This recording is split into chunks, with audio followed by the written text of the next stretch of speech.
आजकल आप बहुत सारे लोगों को ये कहते हुए सुनते होंगे कि जब हम बच्चे थे तब इतनी गर्मी नहीं होती थी। आपके परिवार में जो बड़े बुजुर्ग हैं वो भी आपको बताते होंगे कि जिस तरह अब गर्मी पड़ रही है कुछ वर्षों पहले तक ऐसा नहीं होता था। तो आखिर वो क्या कारण है जिन्होंने भारत के ज्यादातर शहरों को इतना गर्म बना दिया है कि लोगों को ऐसा लगने लगा है कि वो किसी जलते हुए तंदूर में बैठे हैं। 2 दिन पहले देश की राजधानी दिल्ली के कुछ इलाकों में अधिकतम तापमान 49 डिग्री सेल्सियस के पार चला गया था। आपको जानकर हैरानी होगी कि इतने तापमान में एक कंक्रीट की सड़क पर अंडा तक उबाला जा सकता है। यानी इस बार गर्मी न सिर्फ रिकॉर्ड तोड़ रही है बल्कि उसके टॉर्चर ने लोगों को बुरी तरह डरा दिया है। अब लोग ये कह रहे हैं कि जब मई में इतनी भीषण गर्मी पड़ रही है तो जून में क्या होगा। आज दिल्ली के कई इलाकों में अधिकतम तापमान 42 डिग्री सेल्सियस दर्ज किया गया। इसके अलावा उत्तर प्रदेश के प्रयागराज में लगभग 47 डिग्री, राजस्थान के गंगानगर में 45.1 डिग्री, महाराष्ट्र के वर्धा में 45 डिग्री, झांसी में भी 45 डिग्री और मध्य प्रदेश के खजुराहो में 44.8 डिग्री सेल्सियस तापमान दर्ज किया गया। सोचिए, देश के ज्यादातर इलाके इस समय गर्मी और हीट वेव की आग से झुलस रहे हैं। तो सवाल है कि इस बार इतनी गर्मी पड़ क्यों रही है। इसके 4 बड़े कारण हैं। पहला, इस बार गर्मी मार्च के महीने से ही शुरू हो गई थी, क्योंकि सामान्य तौर पर मार्च के अंत में बनने वाला एंटी साइक्लोन इस बार 1 महीने जल्दी बना। इससे थार रेगिस्तान और पाकिस्तान से गर्म हवाएं आनी शुरू हो गई और इसकी वजह से जम्मू, राजस्थान, दिल्ली और आसपास के क्षेत्रों में तापमान सामान्य से ज्यादा हो गया। इसके अलावा इस साल मार्च का महीना 122 वर्षों में सबसे गर्म रहा है। दूसरा कारण, आमतौर पर सर्दी खत्म होने के बाद कई क्षेत्रों में बारिश होती है जिससे तापमान संतुलित हो जाता है, लेकिन इस बार ऐसा नहीं हुआ। देश के ज्यादातर हिस्सों में भीषण गर्मी पड़ने के बाद भी बिल्कुल बारिश नहीं हुई और इस वजह से लू और गर्म हवाओं का सिलसिला अब भी जारी है। इस बार मई के महीने में सामान्य से 96% कम बारिश दर्ज हुई है। तीसरा कारण, जलवायु परिवर्तन भी इस गर्मी के पीछे बड़ी वजह है। जलवायु परिवर्तन का मतलब है तापमान और मौसम के पैटर्न में होने वाले असामान्य बदलाव।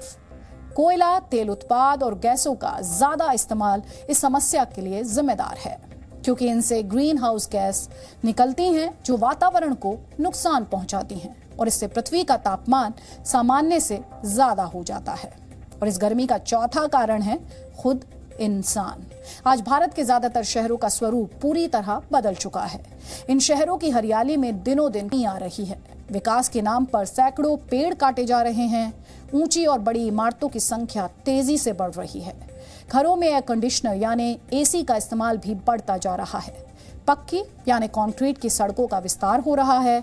गाड़ियों का धुआं और उनकी गर्मी वातावरण को नुकसान पहुंचा रहे हैं और यही वजह है कि इन शहरों में तापमान भी उसी रफ्तार से बढ़ रहा है। ऐसे शहरों को आजकल अर्बन हीट आइलैंड कहते हैं, यानी ऐसा शहर जहां आबादी ज्यादा है, बड़ी बड़ी ऊंची ऊंची इमारतें हैं, पेड़ और हरियाली कम है, कंक्रीट की सड़कें हैं और इस वजह से ऐसी जगहों का तापमान दोपहर के समय सामान्य से 8 डिग्री सेल्सियस तक बढ़ जाता है।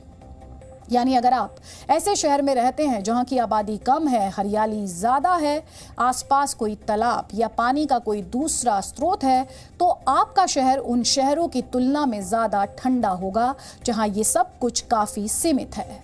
इसलिए इस गर्मी के लिए केवल जलवायु परिवर्तन को दोष नहीं दिया जा सकता।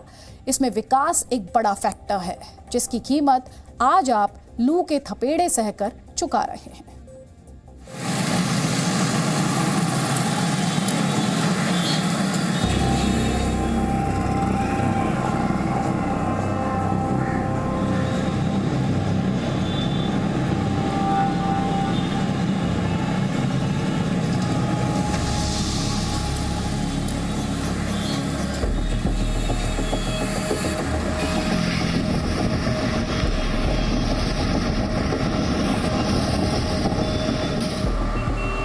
दिल्ली से लेकर यूपी और हरियाणा से लेकर राजस्थान तक भीषण गर्मी ने लोगों के पसीने छुड़ा दिए हैं। 45 से 50 डिग्री के बीच झुलस रहे उत्तर भारत के लोगों के लिए ये सोचना ही मुश्किल है कि गर्मी से निजात कब और कैसे मिलेगी। इस हफ्ते भी तापमान थोड़ा ऊपर नीचे ही रहने का अनुमान है, यानी गर्मी का सितम मोटे तौर पर जारी रहेगा। ये जो गर्मी है, ये गर्मी घूमने लायक इस समय दिल्ली के अंदर में नहीं है। हम टूरिस्ट जो बाहर से आ रहे हैं, विशेष तौर पे जब हम लोग दिल्ली गेट आ रहे हैं और 2-4 और हमारे स्पॉटेज से जो छूट गए हैं और गर्मी के अंदर में हम वहाँ तक पहुँच भी नहीं पा रहे हैं और ये गर्मी की वजह से दिल्ली घूमने का मज़ा जो हमारा था वो किरकिरा हो गया है। भारत में तापमान एकदम से ऐसे बढ़ा है, क्या कहना चाहिए? सर इससे तो बड़ा बुरा हाल है, ना तो कहीं जा पा रहा इंसान ना आ पा रहा। गर्मी से बेहाल, अभी ऑटो में जस्ट मैं आके बैठा हूँ, सिर्फ न्यू दिल्ली से यहाँ पे आके बैठा हूँ। ऑटो ऐसे लग रहा था भट्टी में तंदूर में किसी ने डाल दिया है। गर्मी बहुत ज़्यादा है, ये तो प्रकृति का शो लग रहा है क्योंकि वो पोल्यूशन ज़्यादा है। गवर्नमेंट पोल्यूशन के ऊपर कुछ कंट्रोल करना चाहिए। भैया बहुत ज़बरदस्त गर्मी है और पिछली बार से कुछ ज़्यादा ही गर्मी है इस बार। निकलने का मन नहीं हो रहा घर से बाहर। अभी जो लेटेस्ट है, अभी तो कल जो सीवियरिटी था सभी को मालूम होगा कि 45 से लेकर के 49 तक दिल्ली में गया था और राजस्थान, मध्य प्रदेश, उत्तर प्रदेश में भी 46-48 था। सो ये बहुत ज़्यादा सीवियरिटी था। और ये जो है बिकॉज ये क्लाउड आज हुआ है, बादल जो है शुरू हो गया, जो हमारा उत्तर भारत में जैसे हमने प्रेडिक्ट किया था कि एक वेस्टर्न डिस्टर्बेंस आएगा, अकॉर्डिंगली है। तो इसके वजह से तापमान आज जो है 3 डिग्री का नीचे चल रहा है और हवा भी चल रहा है। तो कल और इम्प्रूव होगा। कल से हीट वेव नहीं है कोई भी पार्ट उत्तर भारत में, ठीक है। तो ये अभी 4-5 दिन का रिलीव रहेगा, बाद में फिर पिकअप होगा। लेकिन राजधानी दिल्ली में ही आप अलग अलग तापमान रिकॉर्ड होते हुए पाएंगे। जैसे रविवार का ही उदाहरण ले लीजिए। रविवार को राजधानी दिल्ली में एक से दूसरी जगह के बीच तापमान के बीच अच्छा खासा फर्क था। दिल्ली के मुंगेशपुर में 49.2 डिग्री तापमान था।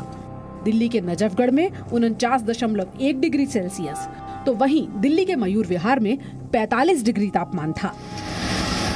कहीं तापमान रिकॉर्ड तो कहीं थोड़ा कम। इसी को अर्बन हीट आइलैंड कहा जाता है। कंक्रीट की बिल्डिंग्स, मल्टी स्टोरी के घर जहां कम जगह में ज्यादा लोग रहते हैं, एयर कंडीशनर से निकलने वाली गर्मी, वाहनों की गर्मी और आबादी का ज्यादा घनत्व, ये सब मिलाकर अर्बन हीट आइलैंड्स बनाते हैं।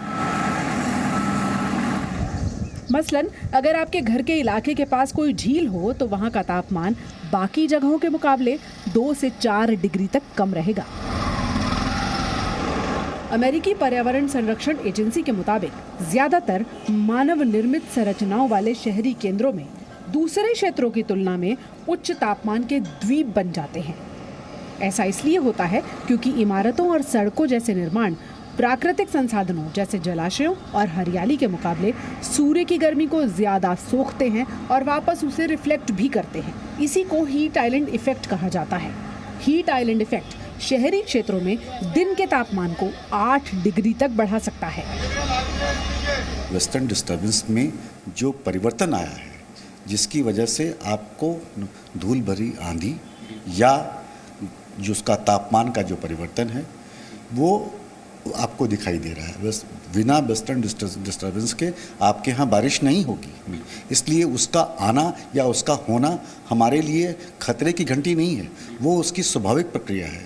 मगर उसमें हो रहे परिवर्तन या उसका बिना समय उसका आ जाना या देर से आना, ये उसके लिए, ये हमारे लिए चिंता का विषय है।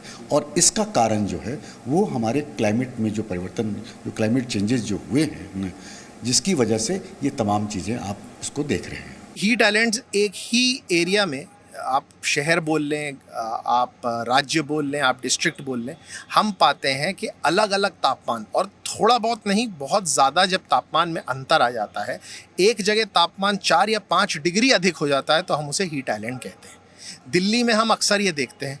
बहुत सारे इसके कारण हैं। कारण ये है कि जहाँ जलाशय होगा वहाँ पे तापमान कम होगा, भले ही जो एटमॉस्फेरिक तापमान है वो ज़्यादा हो, लेकिन जहाँ जलाशय तापमान कम होगा। जहाँ वनस्पति का घनत्व ज़्यादा होगा, यानी पेड़ पौधे अधिक होंगे, वहाँ तापमान कम होगा।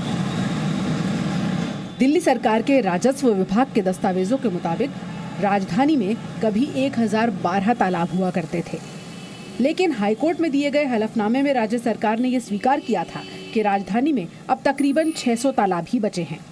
वक्त की मार, अतिक्रमण और कचरे के ढेर के नीचे दबकर कई तालाबों ने अपना अस्तित्व ही खो दिया है। अगर ये तालाब जिंदा होते तो दिल्ली वालों को गर्मी के कहर से बचाने के काम आ सकते थे। अगर आपका घर किसी ऐसी जगह पर बना हुआ है जहां इतना बड़ा पानी का तालाब या कोई वाटर बॉडी है, आसपास हरियाली है, खुलापन है, जहां आप रहते हैं वहां आबादी कम है, तो आपके घर का तापमान ऐसे लोगों के घरों के मुकाबले 5 डिग्री तक कम हो सकता है जो घनी आबादी या मल्टी स्टोरी बिल्डिंग्स में रहते हैं। साथ ही अगर आपके घर की छतें 15 से 20 मीटर ऊंची हैं, रोशनदान की व्यवस्था है, तो तापमान और थोड़ा कम हो सकता है। लेकिन अगर इसी तरह नदियों पर निर्माण होते रहे जैसे इस वक्त आपको पीछे नजर आ रहे हैं, तो फिर ये सारे फैक्टर्स भी गर्मी को कम करने में अपना कम ही योगदान दे पाएंगे। इमारतों के निर्माण में ईंटों की जगह स्टील और कांच का इस्तेमाल बढ़ गया है। छतों की ऊंचाई जो कभी 15 से 20 मीटर होती थी, आज घटकर महज 10 से 12 मीटर रह गई है। पेड़ जितने उगाए नहीं जाते, उससे ज्यादा नए निर्माण की बलि चढ़ जाते हैं। फ्लड प्लेन्स यानी खादर की जमीन पर आज कॉलोनियां बसी हैं। समस्या का हल भी बहुत मुश्किल नहीं है, हाँ थोड़ा महंगा जरूर है। सोलर एनर्जी का इस्तेमाल बढ़ाया जाए, पेड़ पौधे ज्यादा से ज्यादा लगाए जाएं, कम एनर्जी की खपत करने वाले अप्लायंस इस्तेमाल किए जाएं, रेन वाटर हार्वेस्टिंग को बढ़ावा मिले और इन कोशिशों के बदले हाउस टैक्स में राहत, बिजली और पानी के बिलों में कटौती जैसे फायदे मिलने लगे तो आज ही नहीं, आने वाले वर्षों के लिए भी गर्मी के असर को कुछ हद तक कम तो किया ही जा सकता है।